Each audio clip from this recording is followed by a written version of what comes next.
this is Keith at Half Tracks and Honeybees, and welcome to part 4 of my Rebuilding Bertha series. As always, there you see her in the barn as I found her, and then we'll have a shot of what she looked like when I got done. And we'll just look through a bunch of photos here, and I'll ramble on about what I see and kind of let you know what was going on. There's quite a bit of electrical work here. That was the electrical behind the dash. There's some more of that later on. There's a seat in several pieces. Some old rusty nuts and bolts. There's the seat again. There's the seat parts after I primed and painted them. Or that's just primer right there, I guess. That little rack came in very handy to paint stuff. Okay, here we're doing some electrical work. I laid a piece of plywood on the tracks, and that was a great place to work on the dash. You can see the dash there upside down. See, that's down towards the hydro bag, shot underneath it. That's a pretty cool shot, showing the adjusting springs. Here we are back on the bench doing electrical work. There's a diagram of the dash, behind the dash. Some of the wiring diagrams. Some pictures out of the tech manuals I went by to wire her up. There's inside the dash, you can see the back side of the tack. That's a little shot under the seat. There's the wiring harness from Vintage Wiring. Very organized, very good company to work with. I would highly recommend them. There was a Bubba mod that I had to undo beside the engine. That's some great welding there, isn't it? It's not there anymore. There's some more wiring in the dash. Looks pretty good. Oh, there was a 30-06 cartridge I found up under the dash, fell out. I thought that was pretty cool. That's from when she was used on a training base back during World War II out in Colorado. There's one of the seats. There's a 30-06 M1 clip with the cartridge I found next to it, or the spent cartridge. Some seat parts.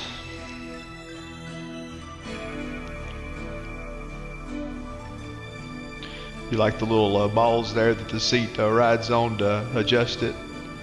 There we are in the dash again.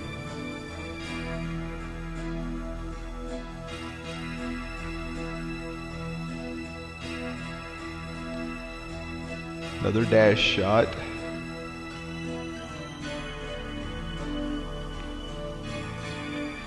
There's a shot of the dash once I got it in. Pretty cool. It's a shot out of a manual. Some of these are kind of out of order, aren't they? Dash is back out. Once I put it in, it didn't come back out. There's the tack. Glove box. Data plate. There's the data plate with all the gear information.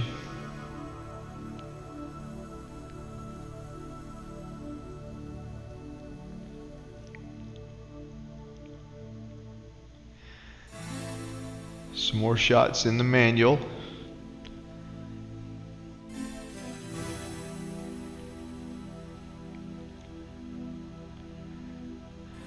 There's the headlight switch. Lots of contacts on the headlight switch. There it is. It's pretty cool.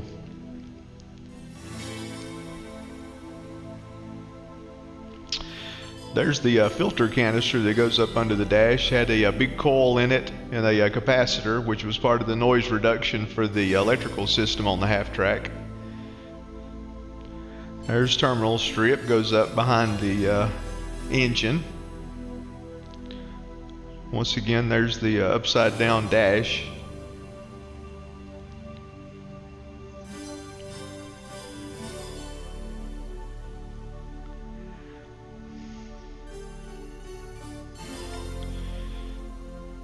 That's one of the vacuum lines, I believe, goes to the hydrovac valve. There's back up under the dash.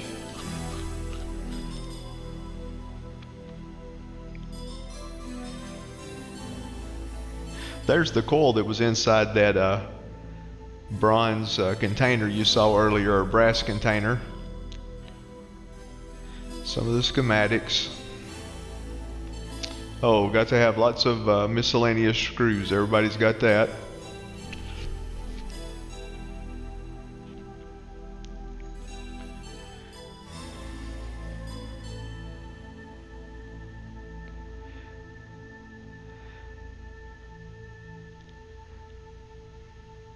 There's the coil inside the brass container. It's kind of what it looked like before I pulled the coil out.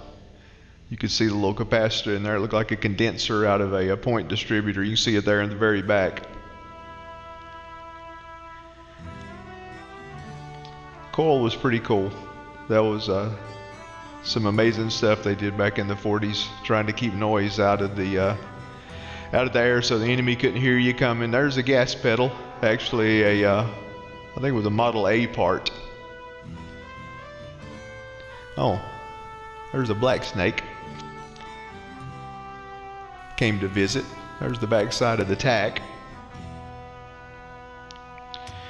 There's the firewall. Got the vacuum line going to the hydrovac up to the control valve. Area behind the dash. Everything wired up really neat. I think that looks pretty cool.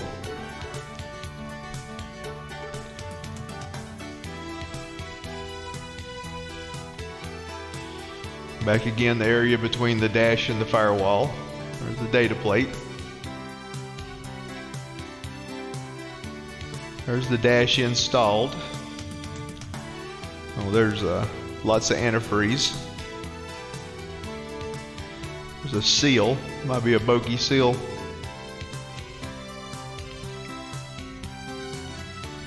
There's the top of the engine. Good old flathead. Oh, that's after I got the engine installed. That's out of order. Later on you'll see some shots of me installing the engine. There's the coil and the ballast resistor. There's the battery box.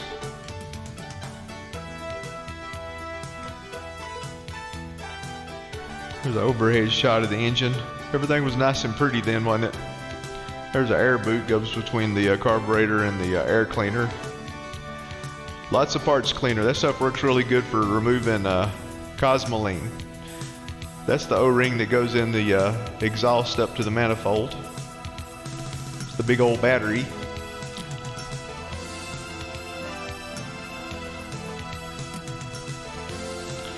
There's that boot I told you about between the air cleaner and the carburetor air horn. There's the carburetor, exhaust manifold, linkage. Everything coming together here. Air cleaner. The radiator and louvers and none of that's been installed yet. There you can see that brass piece hanging under the dash. That's the pad that the transmission mount slides on.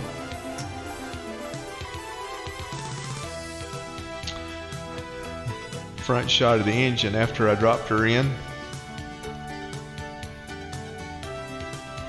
I put the engine in by myself using my overhead gantry crane. That was exciting. Everything actually went really good, except for the last little bit of the pilot hole going into the pilot bearing of the on the back of the engine. Oh, there you can see a rod getting in exactly the wrong place. But yeah, the last little bit, you can see the input shaft sticking out of the transmission. It's got that little part there on the end that goes up in the pilot bearing. That last little bit didn't want to go. And it's not like it's a small block Chevrolet you could wiggle around. It's a 1,500 pound lump of iron. It didn't wiggle very good. Here we are with it off the stand, getting ready to do the lift.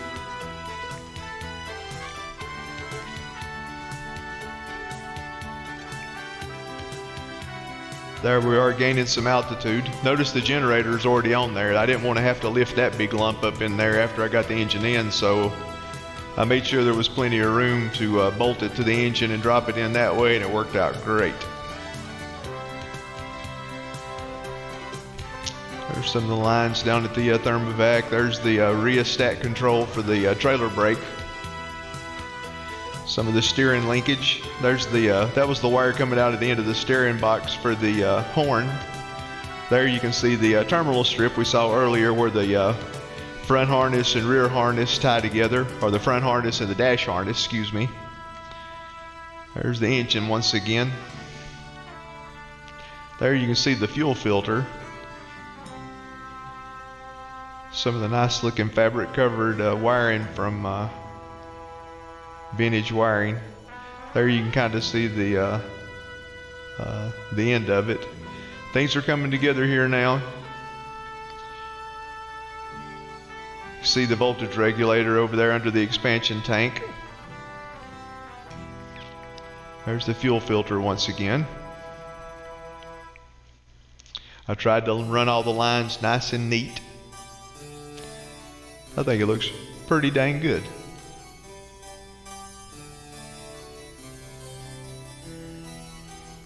There's the horns mounted over underneath the air cleaner, along with the relay for the horns. And those bad boys are loud. Battery, transmission, drive shaft, disc brake for the parking brakes. There's the horns again. Horn relay. Horns. Top of the transmission showing the speedometer cable running. There's the side of the voltage regulator, the 3 terminals.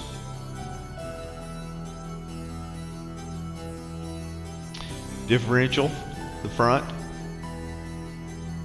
Some NOS parts.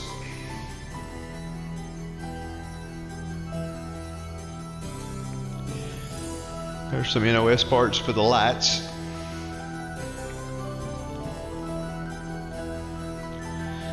There's a little few gallons of rust dissolver. There you can see PB blaster, penetrating oil. That worked out good just to dunk parts in and let them sit.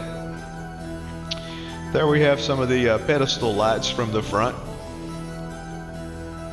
Letting them soak in some penetrating oil so I could take them apart. The dummy plugs and everything. The engineers made those lights way too complicated, but they're kind of cool the way they work. There you can see some 1945 NOS parts. Front spring.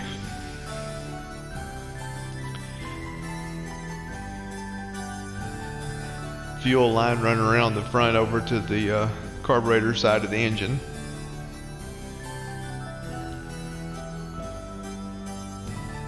No, that wasn't a fuel line, that was a brake line. Excuse me. Fuel line runs up and over the top of the engine. That was a brake line. There's over, you can see the box with the coil, expansion tank, voltage regulator. Back in that fancy interior. There's the springs for the clutch and the brake pedals hooked onto the steering box. There was the horns before I refurbed them.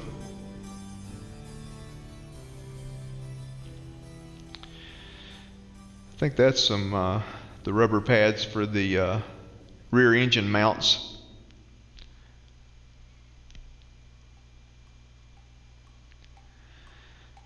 The pedals.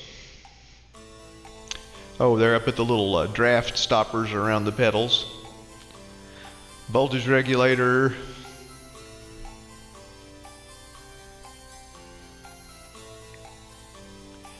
Expansion tank, voltage regulator, coil box. Lines running out to the generator, the terminal strip. You can see there in the center of the picture. I hadn't hooked the wires up to it at this point yet. Ballast resistor to drop 12 volts to 6 volts for the blackout lights you see there under the coil box.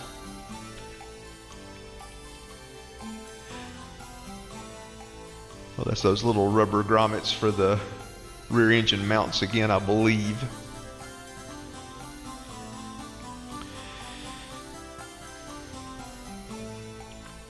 Oh, that's for the inlet ducts for the air vents.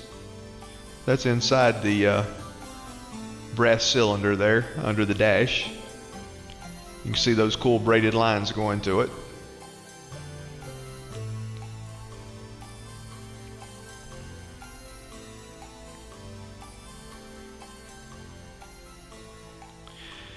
There's the brackets that hold the air cleaner.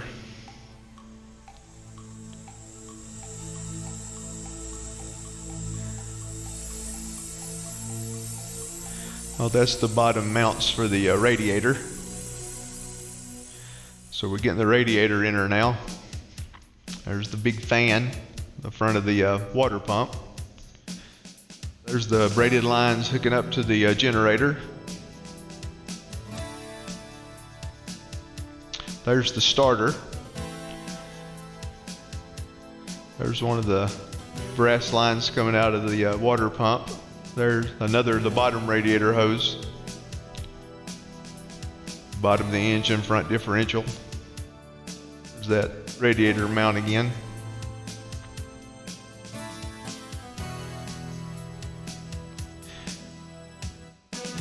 Big old radiator. There's the fan shroud. It's under the expansion tank, the line coming out going to the radiator. Air cleaner looking back towards the front. Those brass radiator tubes are very cool. There's the radiator before I put it in. You can see that little window there to the left. It's to the right in that picture. That's where the drive shaft runs through the radiator that goes to the PTO for the front winch.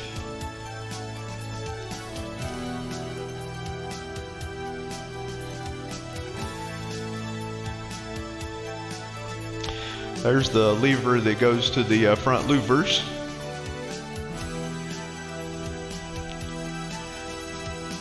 That's just some of the wire I use for the primary cabling to the battery.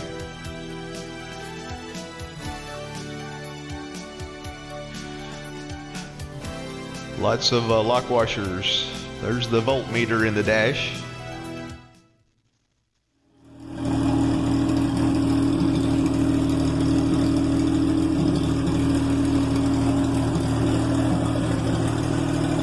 This might have been one of the early startups after I got the engine put in.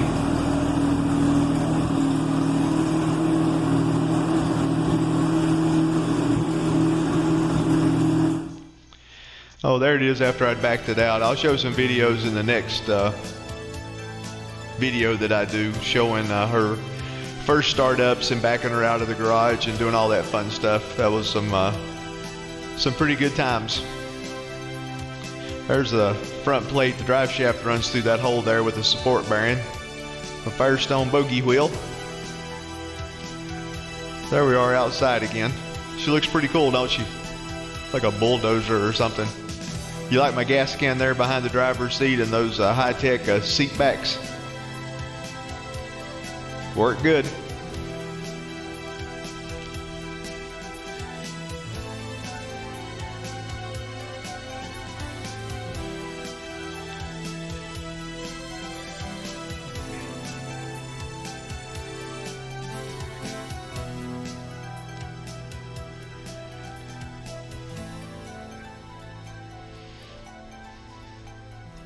I wouldn't want to drive her on the road like that. If one of those tracks broke and slapped you in the back of the head, that would be a bad day. Lots of armor around those tracks. And that's it. Hope you enjoyed that. Stay tuned for part 5. I'll have it out in a couple, 3 weeks. And we'll continue our journey. Y'all have a great day.